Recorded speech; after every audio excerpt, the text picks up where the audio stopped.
All right, hello everybody, and welcome back to the Around the Slice YouTube channel.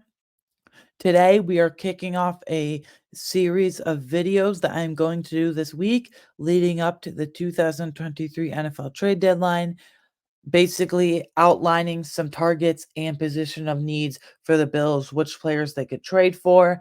So today I got 5 positions. I won't spoil them. You'll have to wait for each individual video for that. But today, I want to highlight the defensive tackle position because Ed Oliver didn't play in the Patriots game, and outside of Ed Oliver, it's pretty disappointing and bleak.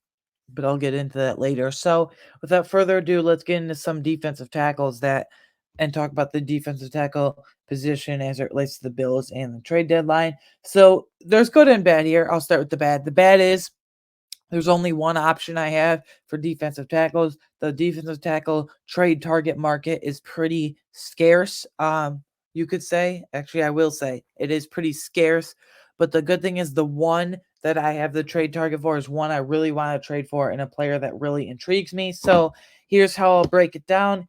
I'll go over the actual name of the player, kind of outline their measurables. So all the technicalities, basically their age, height, weight, and then I'll go over their strengths as a defensive tackle and then their weaknesses. And then I'll go over why why the Bills would want to acquire said player, but then also, secondly, why the other team would want to trade away that player. So, without any further suspense, the player I really, really want, and really the only lone defensive tackle on the trade market that I could see fitting our Buffalo Bills here is Javon Kinlaw, defensive tackle 49ers. Now, I'll get straight to the point here. He was a third round pick in the 2020 NFL draft, the 2020 draft, 14th overall out of South Carolina. To put it bluntly, he's been a bust. He's been highly disappointing. He only has 1.5 sacks and 3 starts, 1.5 sacks in 3 seasons. This is his 4th season, but 3 full seasons, 1.5 sacks, and he barely plays for the 49ers anymore. I'll get to that when I get to why the 49ers would want to trade him. But for the technicalities here, Kinlaw's still pretty young at 26 years old. Um, Obviously, he's 6'5", 319 pounds, and that leads me into the strengths. So this was Lance. So I went on NFL.com and went back into their draft scout database, whatever you want to call it, and I looked at Lance Zierlein's report and analysis on him, and he had strengths and weaknesses. He had about 11 strengths and about 9 or 10 weaknesses for Kinlaw. He did value Kinlaw as a first-round pick, and he did tab him as a boomer prospect grade / score, and unfortunately, he's been way more on the bust side.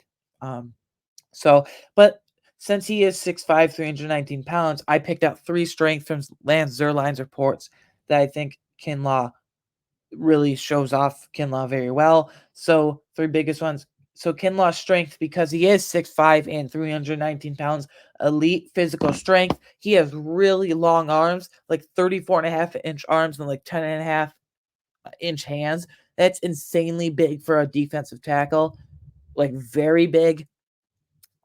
That's obviously, like I just said, really big arms for a defensive tackle. In comparison, Kinlaw has 34.5-inch arms, while Bill's breakout defensive tackle for this year, Ed Oliver, in comparison, has 31.5-inch arms and like 9.5-inch hands, while Kinlaw again has 10.5-inch hands. So I wouldn't call him a freak of nature, but he has elite physical traits, I should say, and then dominant power rusher because he's so bulky and massive, and because of his length. He doesn't really have, from what I can tell from college and his NFL career, disappointing bust filled. Unfortunately, NFL career so far, he uses power very well, but he doesn't really have speed or technique to his game. He relies on power and bull rushes to get the job done. Sometimes to his detriment, sometimes not. And then lastly, I took from the report, he offers scheme / position versatility. Now he is best fit as now he's not one of these big dominant nose tackles like Javon Hargrave or unfortunately Daquan Jones, who went down with injury, but he is best suited at defensive tackle just because of his size and power rush moves, and he doesn't really have the speed to play off the edge. But in a pinch, he's in a pinch he can either be a traditional defensive tackle or a 4-3 defensive end. I think that's probably part of the problem. Some of it is him, but also the 49ers run a 3-4 defensive end scheme. You think of Nick Bosa, you think of Drake Jackson, who's coming out 3-4 ends, and I think Kinlaw fits well in a 4-3 scheme, which I believe we in Buffalo, the Bills, run. So that's why I think it would be a perfect fit. But now that leads me into Kinlaw's weaknesses. I kind of talked about he relies on power, but sometimes he relies strictly on power too much, where to the point where he plays aggressive lacks control at times. Now, I don't mean play aggressive like he's punching guys and getting into fights every 2 seconds on the field. I mean like he's slow to get off the ball sometimes, but when he plays too aggressive sometimes, where sometimes he plays against the whistle. But again, this isn't fight related. I'm talking about like he gets offside sometimes he's too giddy off the line. Sometimes he misses run fails because he plays too fast and aggressive. Sometimes he just over pursues, not the fastest guy, but he relies on power. Sometimes that power gets him into trouble. If he can develop more speed, I actually think he would be very good, and he fits into the right scheme, which I think he would in Buffalo. Second weakness, I only got 2 weaknesses here worth noting. Second of 2 weakness for Javon Kinlaw, inconsistent technique as a rusher. He doesn't have many stunt moves or many pass rush acumen moves. He doesn't really have, he kind of just relies on pure bull rush, pure power. He just relies on his body to get it done. He doesn't really, when he gets double teamed, he doesn't really know how to work around that. He's not very athletic. He's not very athletic, like I just said. He doesn't have much speed.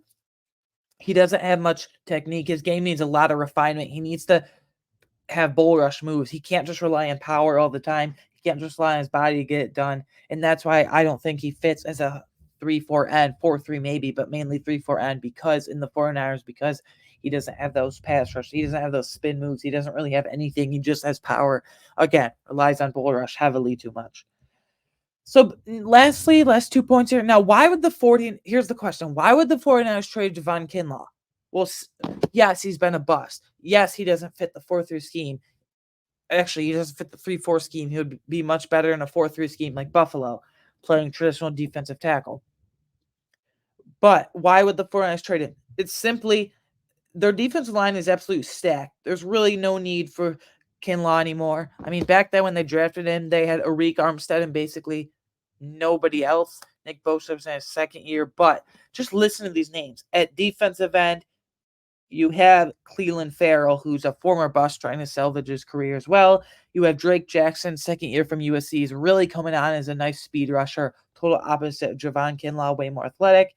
And then Randy Gregory, who's kind of outside linebacker, pass rush hybrid, rush linebacker, whatever you want to term it and call it.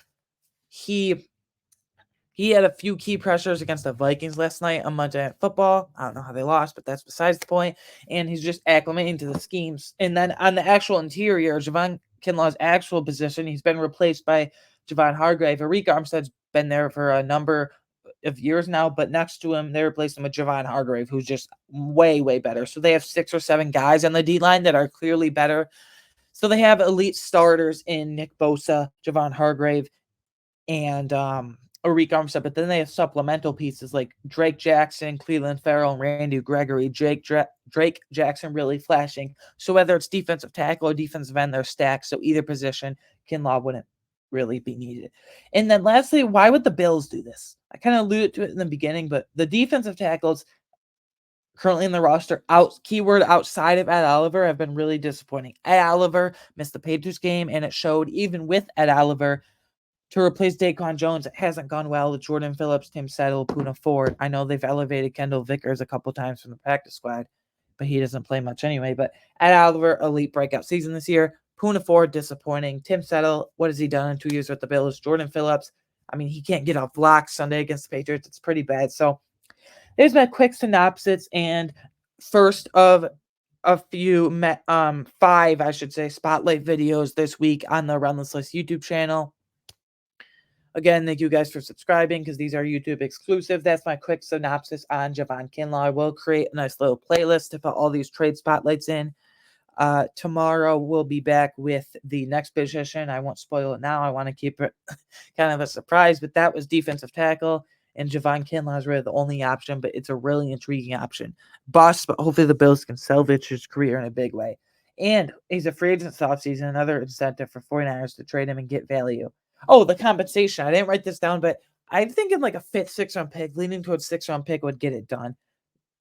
So that's not anything at all. And the Bills have 11 picks, I believe, in the 2024 upcoming draft in April, next April. So yeah, they don't need draft picks anyway. And that's what Brandon Beane always builds ammunition for in-season moves. And they just restructured Deion Dawkins, so a move is coming. So again, only one defensive tackle, Javon Kinlaw, but one I'm really intrigued by. And there's my quick synopsis.